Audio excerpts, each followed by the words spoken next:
एकदन्ताय विद्महे वक्रतुण्डाय धीमहि तन्नो दन्ति प्रचोदयात्। तत्पुरुषाय विद्महे महादेवाय धीमहि तन्नो रुद्रः प्रचोदयात्। नारायणाय विद्महे वासुदेवाय धीमहि तन्नो विष्णु प्रचोदयात्। देव्यै ब्रह्माण्यै विद्महे महाशक्त्यै च धीमहि तन्नो देवी प्रचोदयात्। महालक्ष्मी च विद्महे विष्णुपत्न्यै च धीमहि तन्नो लक्ष्मी प्रचोदयात्। भास्कराय विद्महे महद्युतिकराय धीमहि तन्नो आदित्यः प्रचोदयात्। ओम जयंती मंगला काली भद्रकाली कपालिनी दुर्गा क्षमा शिवा धात्री स्वाहा स्वधा नमोस्तुते।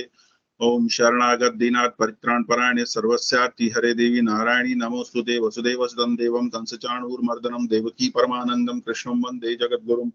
गुरुर्ब्रह्मा गुरुर्विष्णु गुरुर्देवो महेश्वरः गुरुः साक्षात् परब्रह्म तस्मै श्री गुरुवे नमः।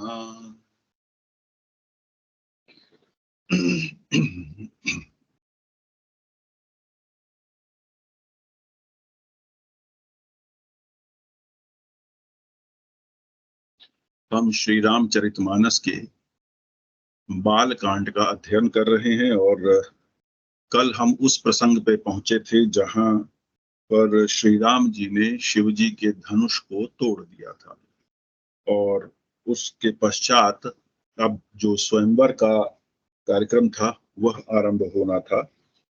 तो उस संदर्भ में हम आज जानेंगे क्या हुआ था। संग सखी सुंदर चतुर गावहि मंगलाचार। गवनी बाल मराल गति सुषमा अंग अपार। सखिन मध्य सिय सोहति कैसे छवि गण मध्य महाछवि जैसे। कर सरोज जय माल सुहाई विश्व विजय शोभा जेहि छाई। तन सकोच मन परम उछाहु गूढ़ प्रेम लखि परई न काहू। जाई समीप राम छवि देखी रही जनु कुंवर चित्र अवरेखी। चतुर सखी लखी कहा बुझाई पहिरावहु जय माल सुहाई। सुनत जुगल कर माल उठाई प्रेम विवश पहिराई न जाई। सोहत जनु जुग जलज सनाला ससी सभीत देत जय माला। गावहि छवि अवलोकि सहेली सिया जय माल राम उर्मिली।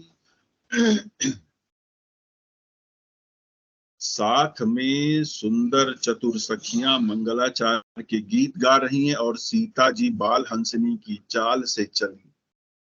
उनके अंगों में अपार शोभा है। सखियों के बीच सीता जी कैसे शोभित हो रही हैं, जैसे छवियों के बीच में महाछवि हो। कर कमल में सुंदर जयमाला है जिसमें विश्व विजय की शोभा छाई हुई है।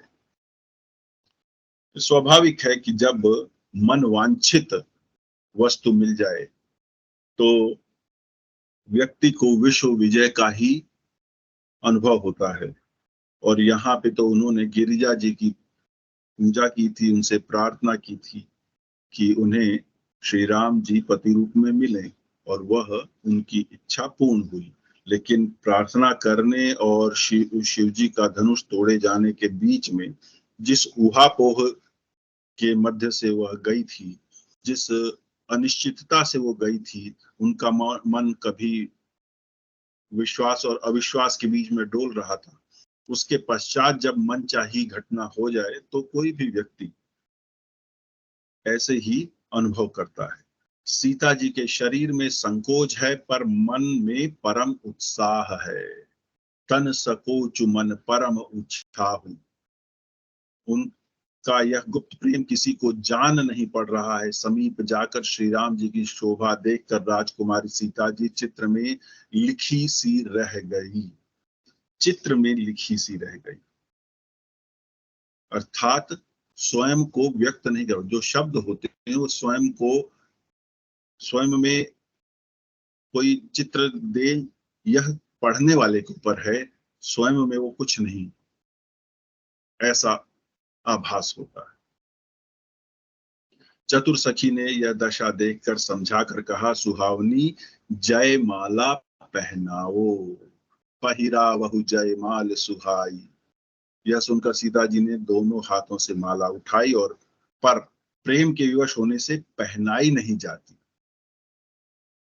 उस समय उनके हाथ ऐसे सुशोभित हो रहे थे मानो डंडियों सहित दो कमल चंद्रमा को डरते हुए जयमाला दे रहे हों। इस छवि को देखकर सखियां गाने लगी और सीता जी ने श्री राम जी के गले में जयमाला डाल दी। देखी देव बरसहि सुमन, रघुबर उर जयमाल। जनु बिलो की रवि कुमुद गन, सकुच सकल भुआल। श्री रघुनाथ जी के हृदय पर जयमाला देखकर देवता फूल बरसाने लगे। समस्त राजागण इस प्रकार सकुचा गए मानो सूर्य को देखकर कुमुदों का समूह सिकुड़ गया हो। कुमुद रात को खिलता है और कमल दिन में खिलता है, तो सूर्य को देखकर कुमुद सिकुड़ जाता है, बंद हो जाता है।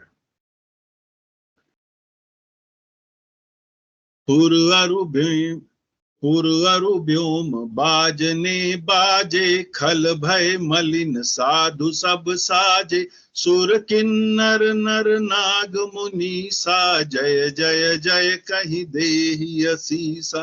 नाचहि गावहि विबुध बधूटी, बार बार कुसुमांजलि छूटी। जहाँ तहाँ विप्र वेद दुनि करही, बंदी बिरदावली उच्चरही। महिपाताल नाक जसु व्यापा, राम बरी सिय भजे चापा। करती आरती पुर नर नारी, देहि निछावरी बित्त बिसारी। सोहति सिय राम कै जोरी, छवि सिंगारु मनु एक ठोरी। सखी कहि प्रभु पद गहु सीता, करती न चरण परस अति भीता। नगर श्री रघुनाथ जी के हृदय पर जयमाला देखकर देवता फूल बरसाने लगे। नगर में, आकाश में बाजे बजने लगे। दुष्ट लोग उदास हो गए, सज्जन लोग प्रसन्न हो गए। देवता, किन्नर, मनुष्य, नाग, मुनीश्वर जय जयकार करके आशीर्वाद दे रहे थे। अब देखिए, शब्द देखिए तुलसीदास जी के, सुर किन्नर नर नाग मुनीसा, जय जय जय कहि देहि असीसा। देवता, किन्नर, मनुष्य, नाग और मुनीश्वर, यानी कि मुनिजन। तो इसमें दो चीजें बड़ी अजीब सी लगती हैं। नाग आशीर्वाद दे रहे हैं, अर्थात नाग भी एक प्रजाति का नाम था, मनुष्यों का एक समूह था। हाँ, उनके स्वभाव में कुछ विशेषता होगी, और यदि वो सर्प रूप में भी हैं तो भी हमें उनको अपने साथ मैत्री करने का गुण आता होगा। पर फिर भी ये विश्वास और अविश्वास का विषय है, इसे छोड़ देते हैं। दूसरी चीज, आजकल एक बहुत बड़ा पश्चिम में आंदोलन चलता है, और उसमें 70-75 प्रकार के जेंडर, लिंग बता दिए गए हैं। मतलब हर प्रकार की मानसिक विकृति को एक अलग कैटेगरी दे दी गई है, जिसको विशेष अधिकार चाहिए, जिसको एलजीबीटी कहते हैं। लेस्बियन, गे,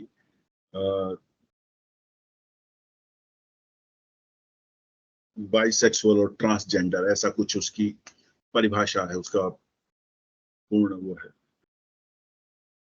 खैर, मैं उस विषय में नहीं जा रहा हूं, पर जिसमें जो एलजीबीटी में जो टी है, ट्रांसजेंडर है,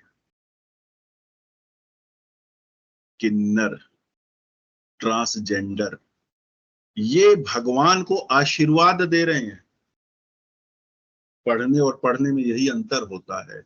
हम सिर्फ इसे एक सामान्य घटना भी मान सकते हैं और यह भी समझ सकते हैं कि ये जो LGBT के राइट की बात है, तो कम से कम हमारे पास ये प्रामाणिक ग्रंथ है जो ये कहता है कि किन्नर का दर्जा मनुष्य से किसी भी रूप में कम नहीं था। और जब भगवान का स्वयंवर होता है, सीता जी जब श्री राम को वर रूप में चुनने के लिए जयमाल पहनाती हैं, तो किन्नर भी आशीर्वाद दे रहे हैं, जय जय जय कही देहि असीसा।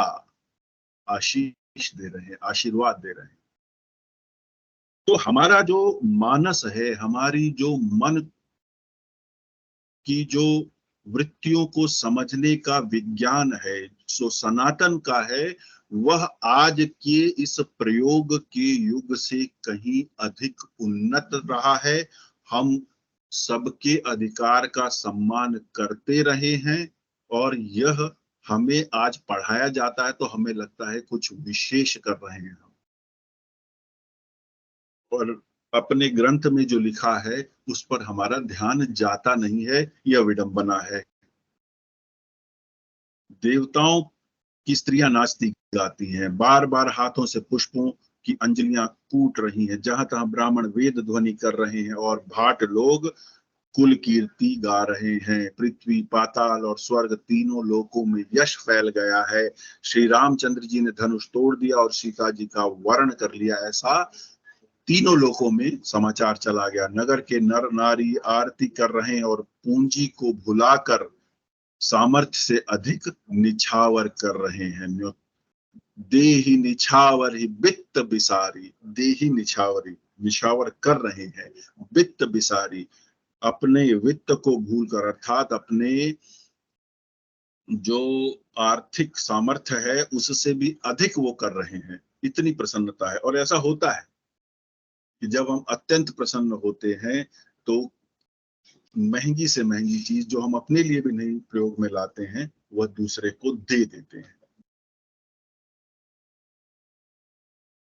श्री राम सीता जी की जोड़ी ऐसी सुशोभित हो रही है मानो सुंदरता का श्रृंगार रस एकत्र होकर अपना गौरव दिखा रहे हो। सखियां कह रही हैं सीते स्वामी के चरण छुओ, परंतु सीता जी अत्यंत भयभीत होकर उनके चरण नहीं छूती। गौतम तिय गति सूरती, करि नहीं परसति पग पानी, मन बिहसे रघुबंश मनी, प्रीति अलौकिक जानी। तब सिय देखी भूप अभिलाषे, कूर कपूत मूढ़ मन माखे, उठी उठी पहिरी सनाह भागे, जहाँ तह गाल बजावन लागे।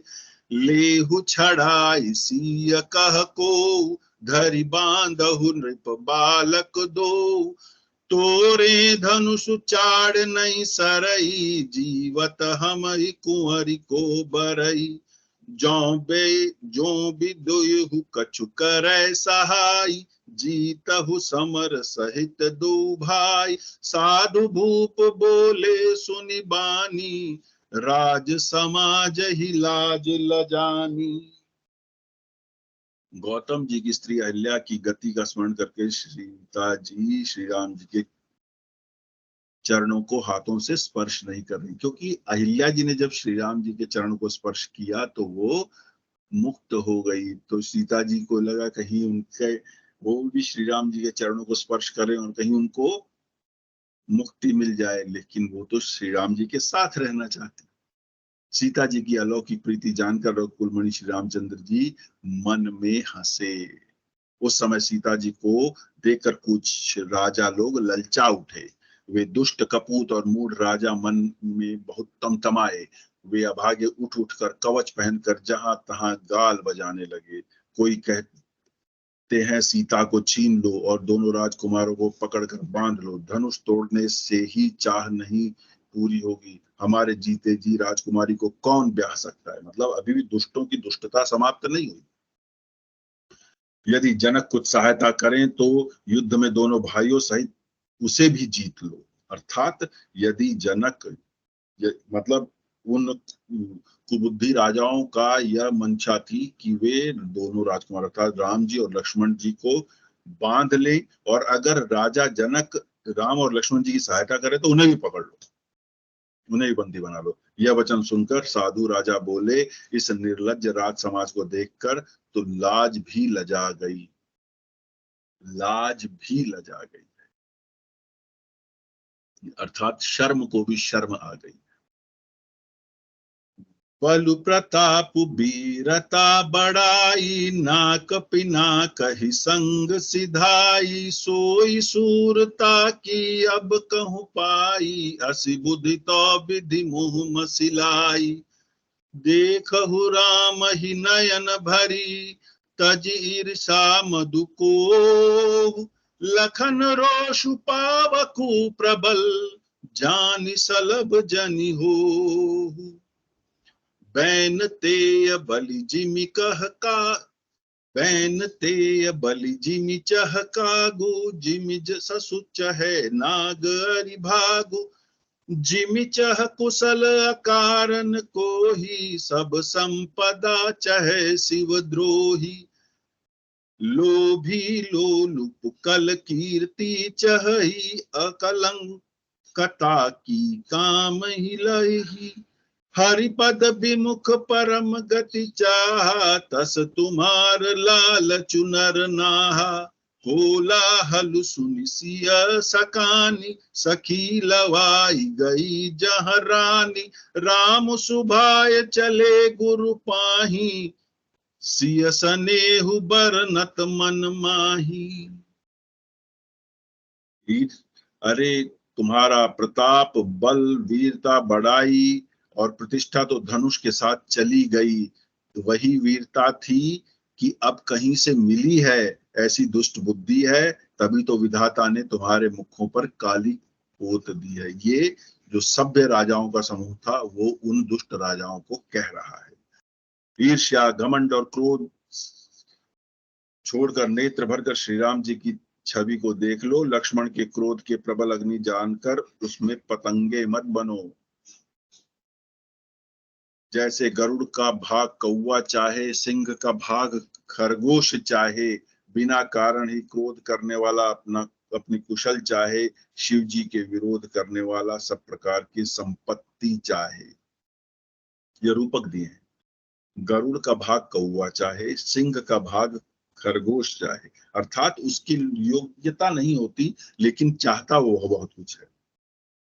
लोभी, लालची, सुंदर कीर्ति चाहता है। कामी मनुष्य निष्कलंकता क्या पा सकता है, और श्री हरि के चरणों से विमुख मनुष्य परम गति चाहे तो क्या वो मिल सकती है। हे राजाओं, सीता के लिए तुम्हारा लालच करने वैसा ही व्यर्थ है। कोलाहल, और जब यह सब शोर हुआ तो सीता जी शंकित हो गई। तब सखियां उन्हें वहां ले गई जहां रानी सीता जी की माता जी थी। रामचंद्र जी मन में सीता जी के प्रेम का बखान करते स्वाभाविक चाल से गुरु जी के पास गए। रानियों से सीता जी दुष्ट राजाओं के दुर्वचन सुनकर सोच के वश में है कि विधाता ने अब क्या लिखा है, अब वो क्या करने वाले हैं। राजाओं के वचन सुनकर लक्ष्मण जी इधर उधर ताकते हैं, किंतु श्री रामचंद्र जी के डर से कुछ बोलते नहीं है। उनके नेत्र लाल और भौहें टेढ़ी हो गई। वे क्रोध से राजाओं की ओर देखने लगे, मानो मतवाले हाथियों को झुंड देखकर सिंह के बच्चे में जोश आ गया।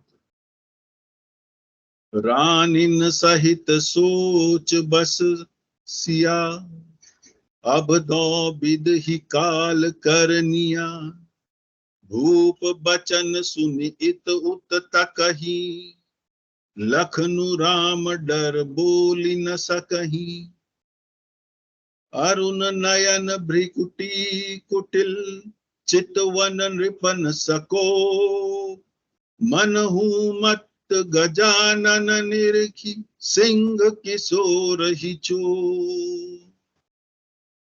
खर भरु देखी बिकलपुर नारी, सब मिली देहि मही पनगारी।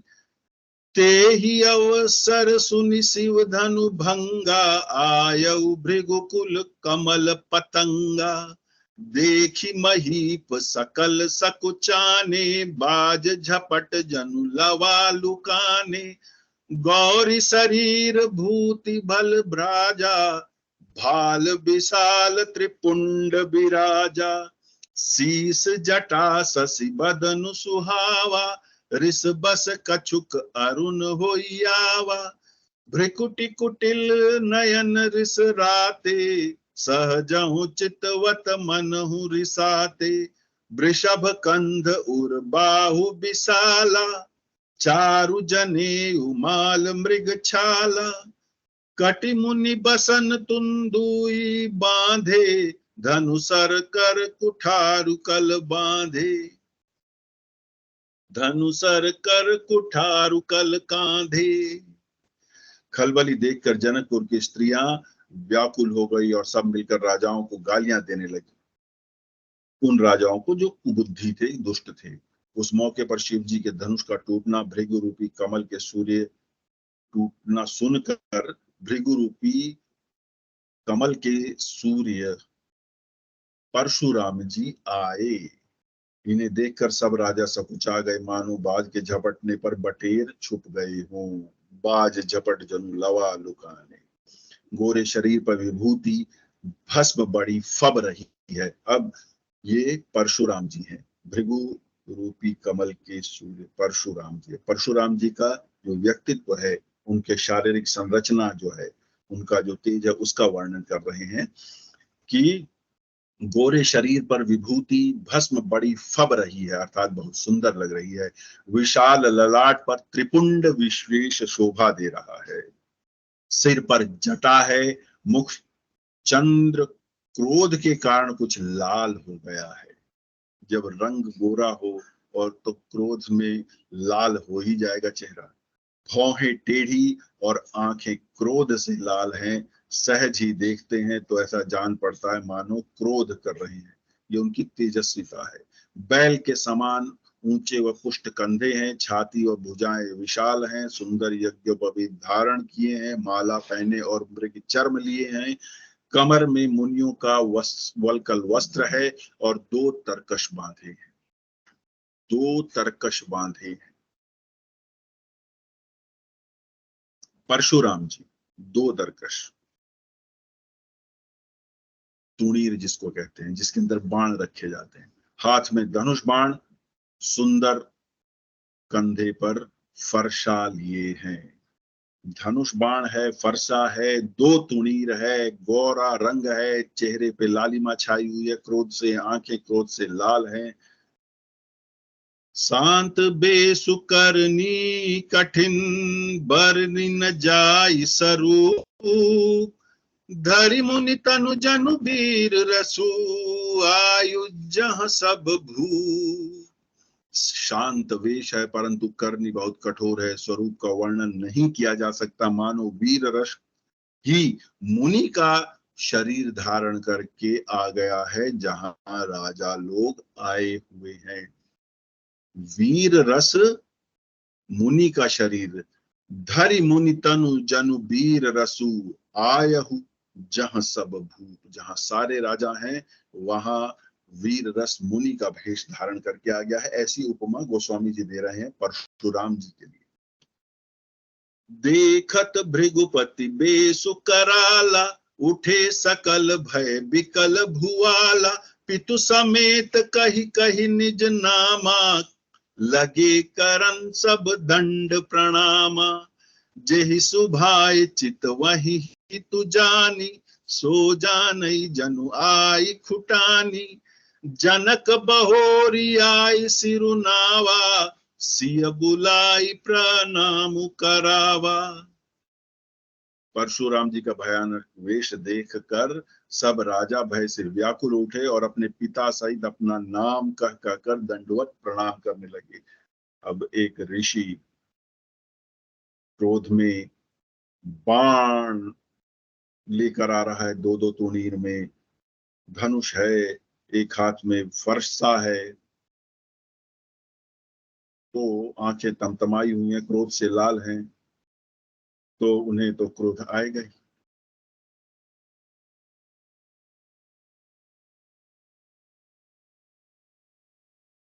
परशुराम जी हित समझकर भी सहज ही जिसकी ओर देख लेते वह समझता मानो मेरी आयु पूरी हो गई है।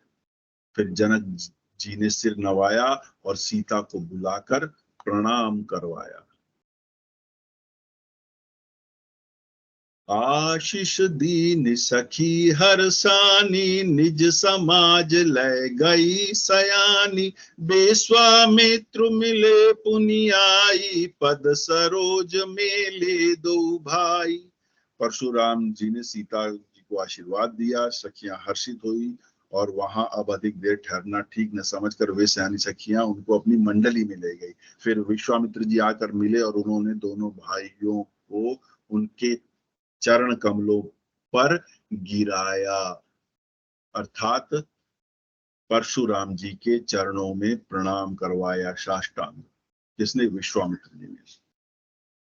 राम लखनु दशरथ के ढोटा, दीनी असीस देखी भल जोटा, राम ही चितई थके राम ही चितई रहे थके लोचन, रूप अमार मद मोचन।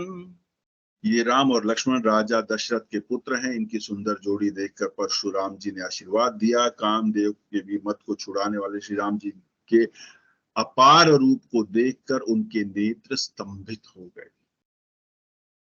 अब देखिए, हमारे मतलब जो ऋषि मुनि हैं उनका सौंदर्य, मतलब एक अलग कई बार कल्पना होती है कि बस वो दाढ़ी वाले होंगे, जैसे आजकल कुछ नकली बाबावाद है, या जो जीवन से भागे हुए लोग हैं और साधु वेश धारण करके बैठे रहते हैं, न उनका शरीर स्वस्थ है, न मन स्वस्थ है, न दृष्टि स्वस्थ है, न ज्ञान की दृष्टि से उनमें किसी प्रकार की पुष्टि है। ऐसे ऐसे लोग जब हम देखते हैं तो हमारी कल्पनाएं बिगड़ जाती हैं ऋषियों, मनीषियों, मुनियों और संतों के विषय में, जो किसी काल में ओजस्वी, तेजस्वी, प्रभावी, सशक्त होते थे। परशुराम जी का भी देखा तो उनका क्या है, क्या बता रहे शरीर कि कंधे वृषभ के समान ऊंचे और पुष्ट हैं, भुजाएं बड़ी हैं, दो दो तुणीर बांधा हुआ है। अब दो तुणीर बांधा है तो उसके अंदर तीर भी होंगे, तो उतना वजन लेके भी चल रहे हैं। फिर एक हाथ में धनुष है, बाण भी है, और दूसरे एक हाथ में फरसा भी है। तो उनका स्वास्थ्य देखिए, और वो भी जब श्री राम को देखते हैं तो मुग्ध हो जाते हैं। बहुरी बिलो की विदेह सन, कहु काह अति भीर, पूछत जानी अजान जिमी, व्यापे को शरीर। फिर सब देखकर जानते हुए भी अनजान की तरह जनक जी से पूछते हैं कि कहो यह बड़ी भारी भीड़ कैसी है। उनके शरीर में क्रोध छा गया। समाचार कही जनक सुनाए, जेहि कारण महीप सब आए, सुनत बचन फिर अनत निहारे, देखे चाप खंड मही डारे। अति ऋषि बोले बचन कठोरा, कहु जड़ जनक धनुष कै तोरा, बेगी उठाऊ मूड नत आजू, उलटहु मही जह लही तव राजू। अति डरु उतरु देत नृपु नाही, कुटिल भूप हर से मन माही। सुर मुनि नाग नगर नर नारी, सोचहि सकल त्रास उर भारी। मन पछताति सिय महतारी, विधि अब संवरी बात बिगारी। भृगुपति कर सुभाव सुनि सीता, अरध निमेष कलप संबीता। जिस अब परशुराम जी राजा जनक से पूछते ये भीड़ कैसी, ये लोग राजा लोग यहाँ कैसे, तब उन्होंने बताया कि जिस कारण सब राजाए वह समाचार यह है। अर्थात उन्होंने बताया कि सीता का स्वयंवर था और जिसके लिए उन्होंने धनुष यज्ञ रखा था और धनुष यज्ञ में राम विजयी हुए। जनक के वचन सुनकर परशुराम जी ने फिर दूसरी ओर देखा तो धनुष के टुकड़े पृथ्वी पर दिखाई दिए। अति रीस बोले वचन कठोरा, अत्यंत क्रोध में कठोर कठोर वचन बोले कि रे मूर्ख जनक, बता धनुष किसने तोड़ा, उसे शीघ्र दिखा, नहीं तो अरे मूर्ख, जहां तक तेरा राज है वहां तक की पृथ्वी उलट दूंगा। देखिए, एक विशेष बात है, ब्राह्मण क्षत्रिय वैश्य शूद्र। अब देखिए, ब्राह्मण को दीनहीन लाचार कमजोर ऐसा हमारे दिमाग में बना दिया गया है। जबकि भगवान परशुराम को अगर देखें, विश्वामित्र जी को देखें, वशिष्ठ जी को देखें, उनके चरित्र को देखें, उनके शौर्य को देखें, तो स्पष्ट होता है कि वे लोग तो शक्तिशाली अच्छे भले लोग थे, ब्रह्मांड को हिलाने का सामर्थ्य रखने वाले लोग। लेकिन जो मुनि जन हैं, जो ब्राह्मण हैं, जो ब्रह्म तत्व को जानते हैं, वे इतना सामर्थ्य रखते हुए भी पृथ्वी पर राज्य नहीं करते थे।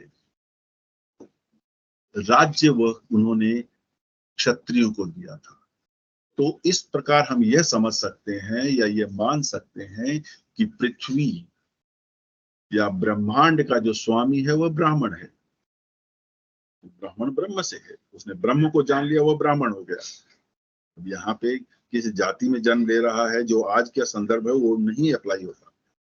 तो ब्राह्मण पृथ्वी का स्वामी है, वह ब्रह्मांड का स्वामी है, और जो क्षत्रिय है वह उसका कस्टोडियन है, देख रेख करने वाला है। इसीलिए जब ऋषि मुनि आते हैं तो सभी राजा उनके चरण में प्रणाम करते हैं।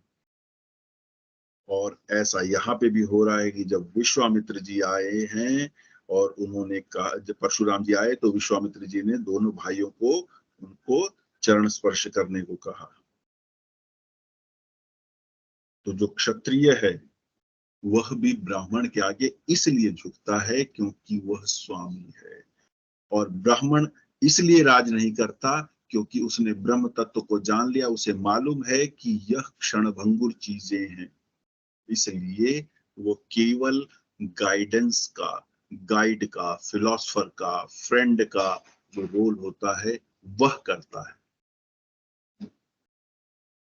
और यहाँ पे ब्राह्मण और क्षत्रिय इन दोनों के बीच का जो संवाद है, जो इनके एक दूसरे के प्रति आदर है, वहां कहीं पर भी किसी प्रकार का वैमनस्य नहीं दिखता। लेकिन आज समाज में यह वैमनस्य कर दिया गया है।